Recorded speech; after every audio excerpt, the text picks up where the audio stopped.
మాధుర్‌కి రివాల్వర్‌ని గురిపెట్టేసి బయటి వరకు లాక్కువచ్చి మాధుర్‌ని గేటుకేసి తోసిపడేసి విక్కీ అక్కడ్నుంచి కారులో పారిపోతాడు. మాధుర్ తలకి కాస్త గాయమై ఉంటుంది. మాధురి! మాధురి! అంటూ ధాత్రి పరిగెత్తుకుంటూ మాధురి దగ్గరికి వెళ్తే కేదార్ విక్కీని వెంటపడడానికి ప్రయత్నిస్తాడు. అయితే విక్కీ పారిపోతాడు. ఛ!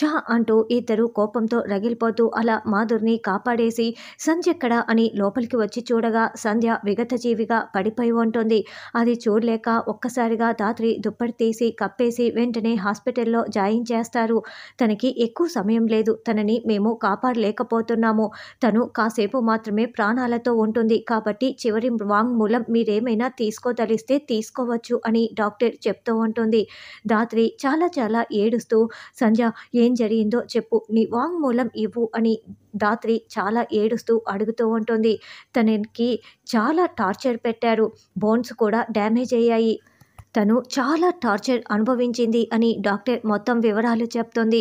ఇక ధాత్రి ఏడుస్తూ సంధ్య చేతిలో చెయ్యి వేసి నేను నీకు మాట ఇస్తున్నాను సంధ్య, నిన్ను ఇంత కిరాతకంగా బాధపెట్టిన ఆ విక్కీ గాన్ని వదిలిపెట్టను. వాణ్ణి కుక్కను కాల్చినట్లు కాల్చి చంపేస్తాను. ఇంకొకసారి ఎవరైనా ఆడపిల్ల వైపు కన్నెత్తి చూడాలంటే కూడా భయపడేలా చేస్తాను అని ధాత్రి సంధ్య చేతిలో చెయ్యి వేసి మాట ఇస్తుంది. అక్కడ జరిగిన సంఘటన మొత్తం కూడా సంధ్య వివరించటంతో రమ్య దానిని మొత్తం వీడియో రికార్డింగ్ చేస్తుంది. అలా ధాత్రి మాట ఇచ్చిన వెంటనే సంధ్య ప్రాణాలు కోల్పోతుంది. ధాత్రి, కేదార్, రమ్య, సంధ్య వాళ్ళమ్మ అందరూ కూడా చాలా ఏడుస్తూ ఉంటారు.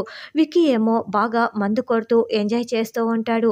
మరి ఇప్పుడు ధాత్రి సంధ్యకి మాటిచ్చిన విధంగా విక్కీని ఎలా కుక్కను కాల్చినట్లు కాల్చి ప్రాణాలు తీసేస్తుంది అన్నది రానున్న ఎపిసోడ్‌లో తెలుసుకుందాం.